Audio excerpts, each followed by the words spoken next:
हमारे बाबूजी हमसे बात नहीं करते हैं, उनको लगता है कि बेटा जो हमारा है ना वो अब नेतागिरी करने लग गया है, लेकिन नेतागिरी हम करने नहीं आए हैं। अगर मान लीजिए हम एक IAS बन जाते तो हमारा परिवार आगे बढ़ जाता, हमारे बाबूजी को पूरा गांव में जान जाता, हमको एक डिस्ट्रिक्ट में जानता, यही ना होता।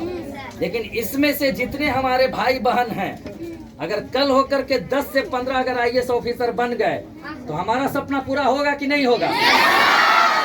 कल जब आपके ऑफिस में जाएंगे तो कहेंगे ना कि भैया आप तो हमारे कोचिंग में आए थे, फलाने सर चंदन सर थे, वहाँ पे एक बार आए थे। तो गर्व की बात होगी हमारे लिए कि हमने अपने जीवन में 15 अपने भाई बहन को IAS बनते हुए देखा।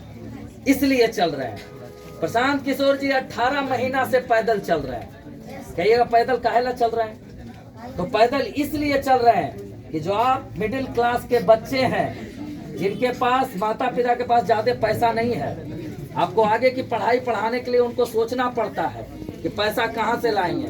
खास करके बेटी के लिए, बेटा को हर कोई पढ़ाना चाहता है, बेटी को नहीं पढ़ाना चाहता। सही बात है ना?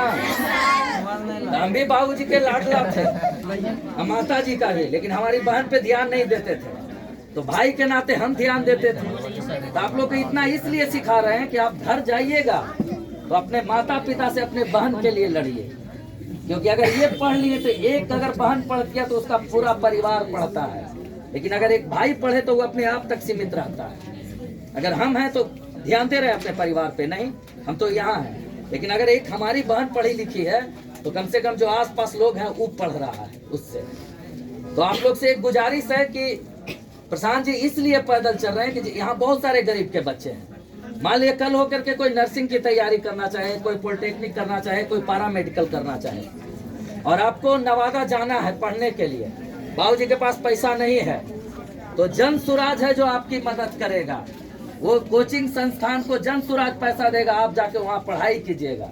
तो कहिएगा भैया आपका इसमें क्या फायदा है, पूछिएगा ना, हमारा भी फायदा होगा तो ना आए हैं। अब जैसे कि आप लोग यहाँ पढ़ रहे हैं, आपके पास पैसा नहीं है, आपको हम भेज दिए नवादा पढ़ने के लिए, तो जब आपकी मदद हम करेंगे तो आपके माता पिता भी तो हमको जानेंगे, जन सुराज को जानेगा, वो जन सुराज से जुड़ेंगे ना। हमारा स्वार्थ वो है।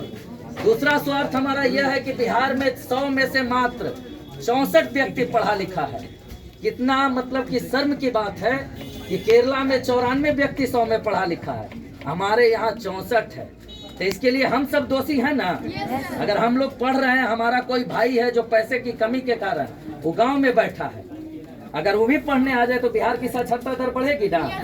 प्रशांत किशोर जी अपने भाषण में बार बार बोल रहे हैं कि भैया बिहार की शिक्षा व्यवस्था सुधारना चाहिए ना, तो सब बोल रहा है हाँ, तो उनके बोलने से नहीं ना सुधरेगा, करने से सुधरेगा। तो इसीलिए हम लोग आकर के आप लोग को बता रहे हैं। मान लीजिए कि हमारे बाबूजी के पास पैसा नहीं था, जनसुराज वाले ने एडमिशन करवा दिया नवादा के कोई कोचिंग में, और जनसुराज ही पेमेंट करेगा उस कोचिंग को आपके लिए, तो आपके लिए भला का काम किए ना। और सर जो हैं, सर की भी मदद करेंगे, ठीक है। तो कहिए कैसे, अभी मान लीजिए आप लोग 200 बच्चे हैं या 150 हैं, कल 100 बच्चे और सर को हम देंगे, जो आपके गांव समाज के हैं, जो घर में बैठे हैं, पढ़ लिख नहीं रहे हैं, लेकिन उनका पेमेंट सर को जनसुराज करेगा, ताकि वो 100 बच्चे और पढ़ेंगे, तब ना बिहार साक्षर बनेगा। शिक्षित बिहार ऐसे ना बनेगा, हमारे बोलने से तो नहीं बनेगा। तो प्रशांत किशोर जी दिन प्रतिदिन यही काम कर रहे हैं और इसी में लगे हुए हैं, पैदल चल रहे हैं, इस गर्मी में, ठंड में, बरसात में, हर जगह।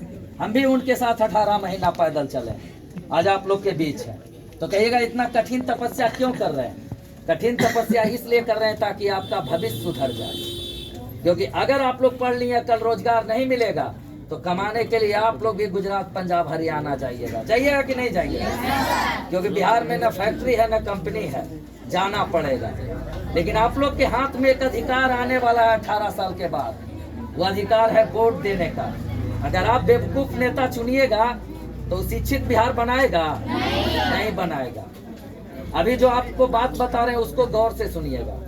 अभी ये आपका एक क्यूज छोटा सा हुआ है,